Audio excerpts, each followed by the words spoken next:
Bienvenue dans la chaîne Shérif du rap, ici nous parlons du rap USA et rap français, donc abonne-toi pour rien rater, on commence. Netflix tease la saison 2 de Nouvelle École avec SCH. Il était temps, la saison 2 de l'émission Nouvelle École sur Netflix va bientôt être dévoilée. En effet, c'est hier et par le biais d'une photo de SCH en kimono que la plateforme a annoncé l'arrivée prochaine du télécrochet. Après le succès retentissant de la première saison de Nouvelle École, Netflix avait décidé de signer pour une deuxième saison et avait communiqué la nouvelle en septembre dernier. Mais avant tout, rappelons le principe de l'émission. 3 stars du rap francophone membres d'un jury, Shai, SCH et Niska doivent dénicher des talents dans leur ville d'origine pour se constituer une équipe de rappeurs. Autrement dit, respectivement, à Bruxelles, à Marseille et à Paris. Après cela, les talents recrutés doivent s'affronter dans plusieurs battles et freestyle afin de convaincre le jury. Et le meilleur parmi les participants empoche la somme de 100 000 €. De ce fait, juste après la sortie de la saison 1, l'émission a réalisé un véritable carton auprès du public qui attend avec impatience la saison 2. Une saison dont le tournage a commencé en fin septembre et qui d'ailleurs ne va pas tarder à arriver puisque Netflix l'a teasé il y a quelques heures. En effet, sur leurs réseaux sociaux, le service streaming a posté une publication qui met en scène le rappeur SCH vêtu d'un kimono. Il a mis le kimono. Nouvelle École saison 2. Prochainement. À noter que la tenue de SCH sur cette publication fait écho à la parodie que le Palma Show a récemment réalisée sur Nouvelle École. De quoi montrer une nouvelle fois que la communication est le point fort de Netflix.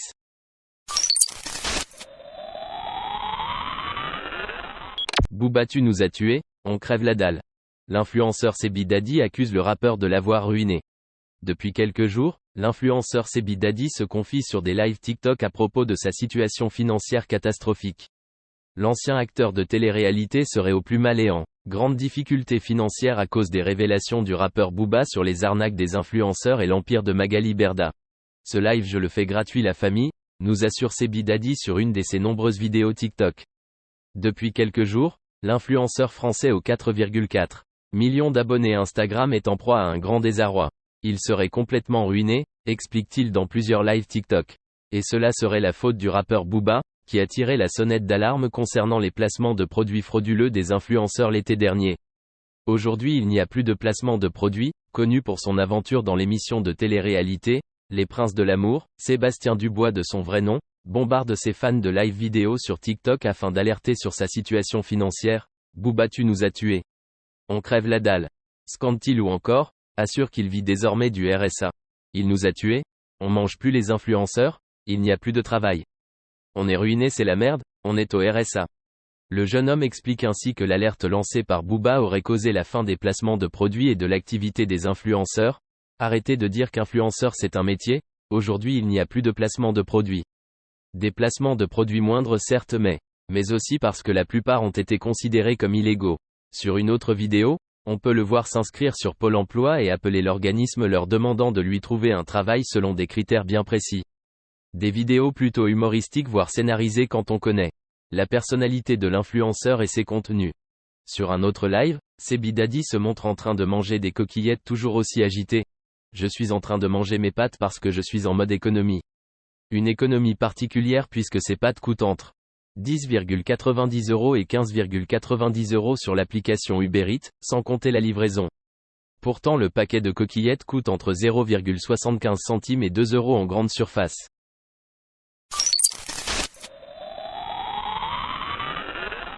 Jules, PNL, Damso battent tous les records. Si Jules, PNL et Damso se différencient sur leur niveau de productivité, leurs 3 carrières se rejoignent sur un point, le succès. Ces derniers jours, chacun d'eux a en tout cas réalisé de nouvelles performances, confirmant leur place dominante dans les ventes françaises. Comme en témoigne par exemple la dernière vidéo du média Rap Minerve, Jules est le rappeur le plus productif de l'histoire du rap français.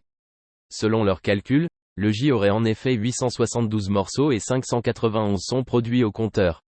2 records de plus pour le rappeur marseillais, qui mérite amplement son titre de machine de leur côté. Les 2 frères de PNL viennent d'inscrire leur album dans la légende dans l'histoire. Avec plus d'1,1 million de ventes, cet album sorti en 2016 entre dans le top 4 des albums francophones les plus streamés accent aigu S sur Spotify. Dépassant le très fort Destin de Nino. C'est leur deuxième projet à figurer dans ce classement, leur dernier album, Deux Frères, se situant à la place numéro 2 avec plus d'1,3 million d'exemplaires vendus. Enfin, alors qu'il n'a pas sorti de projet depuis près de 2 ans, Damso est récemment devenu le deuxième rappeur francophone le plus écouté sur Spotify, dépassant lui aussi Nino. Une performance plus qu'honorable pour le rappeur belge, puisque son nombre d'auditeurs mensuels n'a jamais été aussi élevé. Tout ça peut notamment s'expliquer par ses récentes collaborations avec Hamza, Zola, Aya Nakamura, DC's et Gazo, qui ont tout à un moment ou un autre atteint la première position des ventes singles. En bref, toutes ces performances sont la parfaite illustration que la productivité n'est pas forcément synonyme de plus de ventes. Dans certains cas, elle aide beaucoup, mais dans d'autres, elle permet aussi de faire durer les projets des artistes dans le temps et multiplier les écoutes. À chaque artiste sa formule.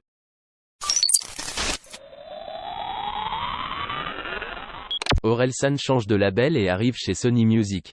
Le rappeur canet Orelsan, signé jusqu'ici chez Vagram Music, rejoint le giron de Sony Music, qui distribuera ses prochains albums. Orelsan déménage. Le rappeur, plus gros vendeur de disques en France, jusqu'ici signé chez Vagram, change de maison de disques Vagram Music, pour rejoindre Sony Music.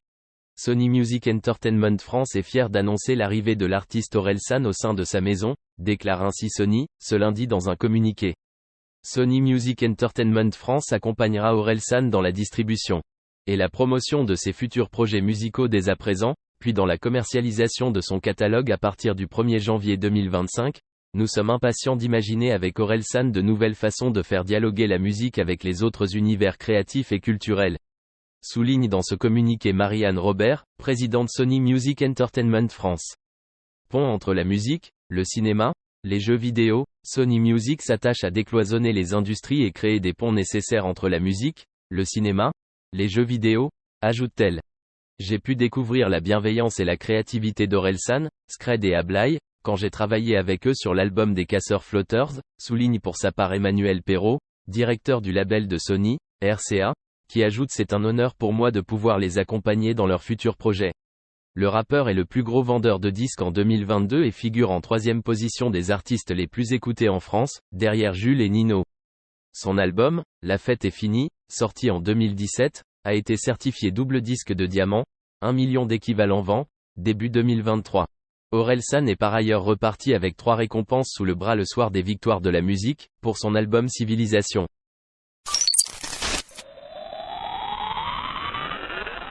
Booba ridiculise Laurent de la JLC Family avec sa fausse Bugatti Chiron. Booba s'attaque à nouveau à Laurent de la JLC Family. Cette fois-ci, le rappeur a affiché le mari de Jazz et sa supposée Bugatti Chiron. On ne l'arrêtera pas, et personne ne pourra l'arrêter. Booba l'a déjà prouvé à maintes reprises. Lorsqu'il a quelque chose en tête, il ne lâche jamais. Et depuis quelques mois, ce sont les influenceurs qu'il souhaite faire tomber. S'il s'était montré calme à son sujet jusqu'ici, il vient à présent de s'attaquer à Laurent de la JLC Family. B2O contre les INFLUVOLEURS, à moins que vous viviez dans une grotte, vous n'êtes pas sans savoir que le Duc dénonce les pratiques de certains influenceurs depuis un moment. Et plus particulièrement celles venant des candidats de télé-réalité, comme Laurent et Jazz de la JLC Family, Dylan Thierry, ou encore Magali Berda. Pour Booba, les produits qu'il mettrait en avant seraient des arnaques. Certains feraient même du dropshipping et se paieraient la tête de leur communauté, en leur vendant des produits plus chers que sur certains sites. Et ça, le père de Luna et Omar ne l'accepte pas. C'est pourquoi il a d'abord dénoncé les pratiques de Magali Berda dans un premier temps, la patronne de Shona Event qui gère la majorité des candidats de télé-réalité. Pour le rappeur, ce serait la businesswoman qui serait un fléau dans ce milieu. Cela fait d'ailleurs de nombreux mois que la principale intéressée dénonce le harcèlement de la part du Duc. Et celle-ci a vu rouge lorsque Bruno Le Maire, ministre de l'économie, a donné raison à l'artiste, ainsi que les pratiques qu'il dénonce.